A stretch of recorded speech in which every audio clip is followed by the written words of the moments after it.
All right, so we're going to finish with page 2 with some more difficult problems.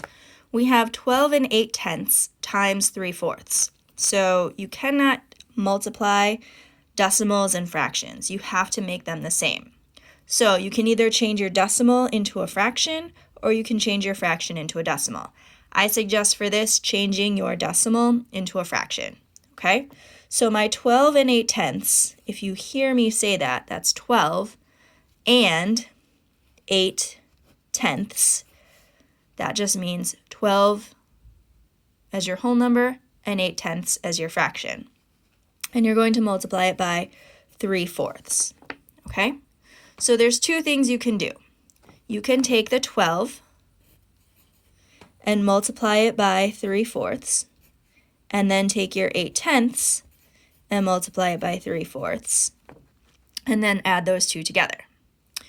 The other thing you can do is take your 12 and 8/10, okay, and make it into an improper fraction. If you do that, you multiply the decimal by the whole number, and then you add the numerator. So 10 times 12 gives us 120. 120 plus 8 gives us 128 over 10, and then we multiply it by 3/4, okay? For me, this one is a little bit easier to multiply because then everything's just basically set up for you. You can multiply your numerators, you can multiply your denominators, and then you can have your answer. So off to the side, I'm going to take 128, and I'm going to multiply it by 3 because those are my two numerators, 128 times 3. So 3 times 8 gives me 24. 3 times 2 is 6, plus 2 is 8, and 3 times 1 is 3. So my numerator is 384, and then 10 times 4 gives me 40. Whew. All right, that's moving around. So 384 over 40. Now, best practice, we are going to then divide 384 divided by 40. Okay? 3 can't be divided by 4, it's too small. 38 can't be divided by 40, it's still too small. So I have to take my whole 384 and divide it by 40. Okay, there's no magic zeros, so I can't simplify this at all. So I have to think off to the side. I have my 4, and I have to think, okay, what's the closest I can get to 38? So I have to think through. 4 times 1 is 4, 4 times 2 is 8. I have to keep this moving, right? So if I think about all my 4s, I know that 4 times 9 gives me 36. So 40 times 90 is going to give me 360. And that's going to be smaller than 384. And if I go to 10, that's obviously too big. So it's 9 minus 360. I do my subtraction. 4 minus 0 is 4. 8 minus 6 is 2. And 24 is less than 40. So 9 and 24/40 would be my correct answer. I can simplify the 24/40. Okay? I have to think, what can both of these numbers be divided by evenly? Okay? So I can divide both of these by 8, okay? I had to think about it for a second because I thought 4, but then that would have been another reducing. So the biggest number you can divide by is 8 because 24 divided by 8 gives us 3. 40 divided by 8 gives us 5. 3/5 is our most simplified answer. So, to go all the way back over here, 12 and 8/10 times 3/4 gives us 9 and 3/5. If you have 9 and 24/40, you are still correct.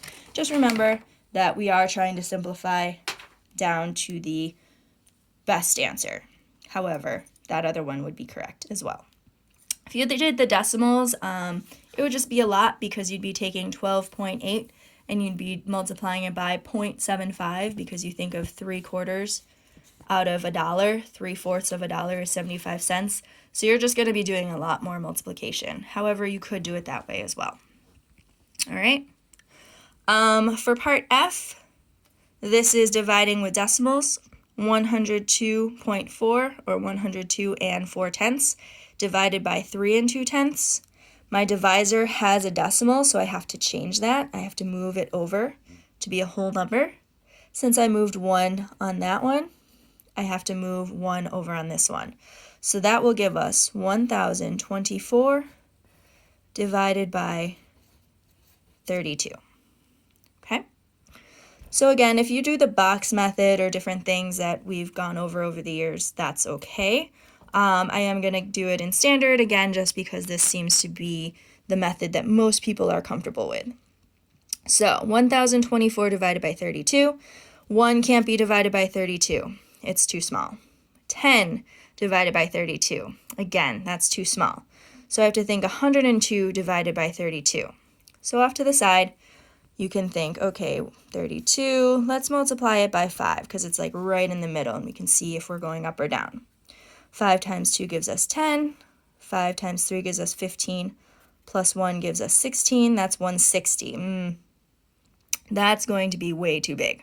All right, so we're going to have to go down a little bit. So let's take 32 and multiply it by 3. Okay? 3 times 2 gives me 6. 3 times 3 gives me 9. That's 96. Ooh, that's less than 102. I think that's going to work out perfectly.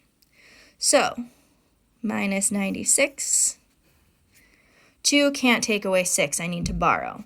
There's nothing to borrow with a 0. So I have to go all the way to that 100. So that's going to bring me 10 over here. But I'm borrowing from that 10. So it's really a 9. Sorry, that's so squished. And then my 2 can become a 12. 12 minus 6 gives me 6. 9 minus 9 gives me 0. 0 minus 0 gives me 0. So I'm left with 6. Gonna bring this down. I have 64. Okay. The 2 numbers I did are too big. So let's take our 32, multiply it by 2. 2 times 2 is 4. 2 times 3 is 6. I get exactly 64. So that's perfect. My 2 comes up here. I subtract 64. And I have nothing left. So it actually ends up being nice and even. 102 and 4/10 divided by 3 and 2/10 gives me 32.